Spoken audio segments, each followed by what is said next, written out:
अस्सलाम वालेकुम। मैं doctor Zahid Afzal general veterinary hospital से आज जो है वो हम जिस टॉपिक के ऊपर बात करेंगे ये बड़ा ही एक अहम टॉपिक है और बहुत से जो पेट ऑनर्स हैं, जो पुराने पेट ऑनर्स हैं, उनको तो इस चीज़ का आइडिया होगा और जो मेरे पास फ्रीक्वेंट विज़िट करते हैं उनको भी इस चीज़ का आइडिया होगा। कुछ ऐसे हैं जिन्होंने बहुत ज़्यादा बहुत ही रिसेंटली जो है वो पेट अडॉप्ट्स किए हैं और उनका जो है वो कुछ ख़ास एक्सपीरियंस नहीं है। तो ये जो आज का टॉपिक है ये है फूड के हवाले से और फूड शेड्यूल के हवाले से। फूड की अहमियत जो है वो किसे नहीं पता। फूड जो है ये बहुत ज़्यादा ही एक इम्पॉर्टेंट फैक्टर है लाइफ का, चाहे वो इंसान है या वो जानवर है। इसको जो है वो फूड के बगैर इन दोनों का गुजारा नहीं है, चाहे इंसान है या जानवर है। लाइफ का जो सर्वाइवल है वो तकरीबन नामुमकिन हो जाता है अगर हम फूड जो है वो नहीं लेते। फूड जो है ये बहुत सी चीज़ों को बिगाड़ता भी है और बहुत सी चीज़ों को संवारता भी है।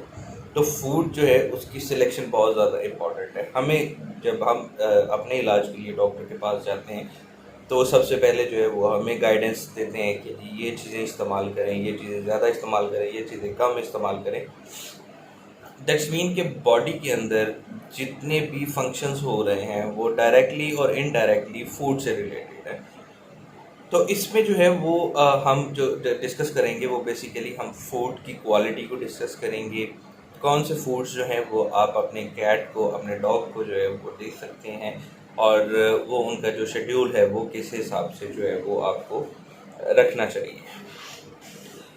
इसमें जो है वो सबसे पहले फूड सिलेक्शन आ जाती है कि हम फूड को सिलेक्ट कैसे करें। तो मैं आपको सबसे पहले जो है वो इसके बारे में गाइड करूँगा कि मैं कंपनीज़ के नाम आपके सामने लूँगा।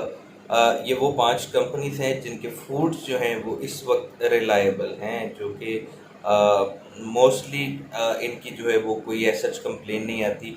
100 में से कोई 5% कंप्लेन होगी या 6% कंप्लेन होगी, जो कि डिपेंड करता है हर जानवर के ऊपर। अलग अलग सिस्टम है, जैसे हर इंसान का अलग सिस्टम है। किसी को चिकन सूट करता है, किसी को चिकन सूट नहीं करता। तो इसी तरह हर जानवर का, हर कैट का, हर डॉग का अपना अपना सिस्टम अलग है। तो इसमें जो है वो 5 फूड्स हैं वो रिकमेंडेड है और वो 5 फूड्स जो हैं वो उनके सबसे पहले नंबर पे जो आता है वो है ब्रेड केयर। ब्रेड केयर जो है वो आजकल शायद कुछ शॉर्ट है, लेकिन सबसे बेस्ट कंपनी है और सबसे सेफ़ टू यूज़ कंपनी है। और इसके जो भी फूड्स हैं वो आप जो है वो बेफ़िक्र होकर इस्तेमाल कर सकते हैं और ये कैट की हेल्थ पे कोई डीजनरेटिव इफ़ेक्ट नहीं डालते, कोई नुकसानदेह इफ़ेक्ट नहीं डालते ये चीज़। दूसरे नंबर पे जो है वो कंपनी आती है रॉयल कैनन। रॉयल कैनन भी एक अच्छी कंपनी है, मल्टीनेशनल कंपनी है। इसका फूड इंटरनेशनली अप्रूव्ड है और बहुत से लोग जो हैं लाखों लोग जो है वो इसको यूज़ कर रहे हैं पूरी दुनिया में और कंप्लेन रेशो आइदर है इसकी लेकिन बहुत कम है। थर्ड नंबर पे आता है taste of the wild. Taste of the wild भी एक अच्छा फूड है, ये भी अच्छी कंपनी है और इंटरनेशनली अवेलेबल है।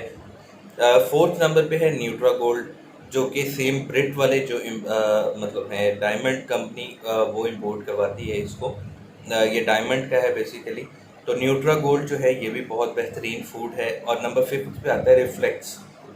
रिफ्लेक्स जो है ये अभी रिसेंटली ये पाकिस्तान में आया है और इसके अभी तक जो रिज़ल्ट्स आ रहे हैं वो अच्छे हैं, लेकिन इसकी पोजीशनिंग अगर हम करते हैं तो वो पोजीशन पे 5वें नंबर पे ये आता है। तो आप अपनी रिक्वायरमेंट के मुताबिक इन 5 कंपनीज़ के अंदर से कोई भी फूड जो है वो सिलेक्ट कर सकते हैं। जिसमें ग्रेडिंग की है मैंने, फर्स्ट नंबर पे कौन है, सेकंड पे कौन है, थर्ड पे कौन है। अब उसमें स्पेसिफिकेशन किया है कि आपके पास पर्शियन कैट है तो आप पर्शियन वाला फूड लेंगे, आपके पास कोई दूसरी कैट है और वो इंडोर है तो आप इंडोर कैट का फूड लेंगे, किटन है तो किटन वाला लेंगे, अडल्ट है तो अडल्ट वाला लेंगे। फिर आपको जो है वो कुछ ना कुछ आइडिया हो गया होगा कि आपकी जो कैट है या आपका डॉग है वो ज़्यादा किस चीज़ को लाइक करता है। आइदर वो बीफ को लाइक करता है, वो मटन को लाइक करता है, वो चिकन को लाइक करता है, वो फ़िश को लाइक करता है। तो आप जो है वो उस हिसाब से उसका फ्लेवर भी सिलेक्ट कर सकते हैं। और बहुत सारी companies multiple brand, multiple categories के अंदर जो है वो अपने फूड को बनाते हैं। जो इम्पॉर्टेंट चीज़ है वो ये है कि इन 5 के अलावा कोई फूड यूज़ ना करें। अगर आपकी कैट जो है वो या डॉग है वो यूज़ टू है तो वो एक अलग बात है कि आपकी कैट जो है वो मुसलसल जो है वो एक ही चीज़ के ऊपर लगी हुई है, वो एक अलग मामला है। लेकिन कोशिश करें कि आप इन्हीं 5 फूड्स के अंदर और इन्हीं 5 फूड्स के दरमियान में रहें, तो ये बहुत इम्पोर्टेंट है। उसके बाद जो है वो फूड शेड्यूलिंग आ जाती है। फूड शेड्यूलिंग क्यों इम्पोर्टेंट है, इसका क्या रोल होता है? हम में से तकरीबन 90% लोग जो है वो ये करते हैं कि फूड का बैग ओपन किया, ओपन करके वो कैट के आगे रख दिया।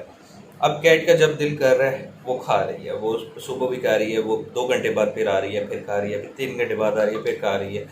इसमें जो सबसे ज़्यादा प्रॉब्लम होती है वो ये होती है कि बार बार जब वो कैट फूड खाती है, नंबर एक, अगर वो फूड एयर टाइट नहीं था और उसको पड़े हुए 3 घंटे हो चुके हैं या 4 घंटे हो चुके हैं, तो डेफिनेटली उस फूड के ऊपर बहुत सारे बैक्टीरियाज जो हैं वो आ चुके होंगे। नंबर दो, कि उस फूड की जो कैपेसिटी है, जो पावर बिल्डिंग है, वो नहीं होगी। नंबर थ्री, जो फूड कंज्यूम कर रही है वो और बार बार कर रही है और उसको उसकी डाइजेस्ट करने का टाइम नहीं मिल पा रहा, तो वो उसको नुकसान करेगा, जिसको ओवर फीडिंग भी कहते हैं। पेट फूला हुआ रहेगा, हर वक्त आपका जो पेट है वो डायरिया में रहेगा। तो फूड का शेड्यूल लाजमी बनाएं, ब्रेकफास्ट, लंच और डिनर। एथिकली, मॉरली 3 टाइम का फूड तो रिकमेंडेड है, चाहे वो कैट है या डॉग है। और कुछ लोग जो है वो 2 टाइम भी देते हैं और कुछ लोग जो है वो 1 टाइम भी लेते हैं। डिपेंड करता है मुख्तलिफ फैक्टर्स के ऊपर, purpose of animal growth, purpose of animal keeping, और उसके बाद जो है वो इकोनॉमी। ये 3 चीज़ों पर डिपेंड करता है कि आप किस हद तक जो है वो इसको लेके जा सकते हैं।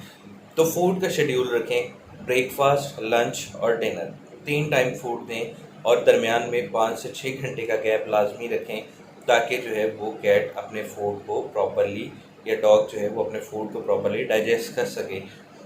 इसमें जो है वो होममेड फूड जो आता है उसमें चिकन बोनलेस जो सबसे सेफ़ है, अच्छी चीज़ है, लेकिन कभी भी विज़रल ऑर्गन्स ना दें आप। विज़रल ऑर्गन्स देने से, विज़रल ऑर्गन से मेरी मुराद है सिरी, पाए, ओचड़ी, अंतड़ियाँ। ये वो चीज़ें हैं जो कि आपकी कैट के अंदर या डॉग के अंदर जो है वो नुकसान करेंगी। Chicken boneless, mutton boneless, beef boneless, ये बेस्ट पॉलिसीज़ हैं। कैट की फूड, होममेड फूड्स जो हैं वो आपको यूट्यूब पे बहुत सारी वीडियोस मिल जाएंगी, जिसमें ग्राइंड करते हैं, पेस्ट बनाते हैं, जिसमें आलू भी मैश करके डालते हैं, चिकन बोनलेस, और उसके साथ अंडा भी और चावल भी, ये सारी चीज़ें मैश करके आप एक पेस्ट बना के भी अपनी कैट को दे सकते हैं। और सिमिलर प्रोसीजर हम जो है वो डॉग्स के साथ भी यूटिलाइज कर सकते हैं। जो इम्पॉर्टेंट चीज़ें मैंने आपको बताई है वो है फूड सिलेक्शन और फूड का शेड्यूल। इन 2 चीज़ों पे अमल करें, इंशाल्लाह ताला आपकी कैट्स जो हैं और डॉग्स हैं वो काफ़ी हद तक सेफ़ रहेंगे। कम से कम इंटरनली जो उनके प्रॉब्लम्स आते हैं वो उस हिसाब से और उस नौइयत से बचे रहेंगे। तो कोशिश करें कि आप इस चीज़ पे अमल करें, और अगर किसी भी किस्म की मुश्किल हो तो आप जो है वो नीचे कमेंट सेक्शन में मेरे कॉन्टैक्ट नंबर पे, फेसबुक, व्हाट्सएप, कहीं पे भी आप मुझसे कॉन्टैक्ट कर सकते हैं। मेरी वेबसाइट पे कॉन्टैक्ट कर सकते हैं, यूट्यूब पे कॉन्टैक्ट कर सकते हैं। इसमें सब इम्पॉर्टेंट चीज़ ये है कि वीडियो जो है वो कंप्लीट नहीं देखी, स्किप करके देखते हैं, तो स्किप ना कीजिए, इसको कंप्लीट सुनिए। ये आपके फ़ायदे की बात है, आपके पेट के फ़ायदे की बात है। तो इंशाल्लाह इजाज़त दीजिए, नेक्स्ट डे जो है वो मैं इंशाल्लाह फिर किसी नए टॉपिक के साथ हाज़िर होऊंगा। Thank you so much.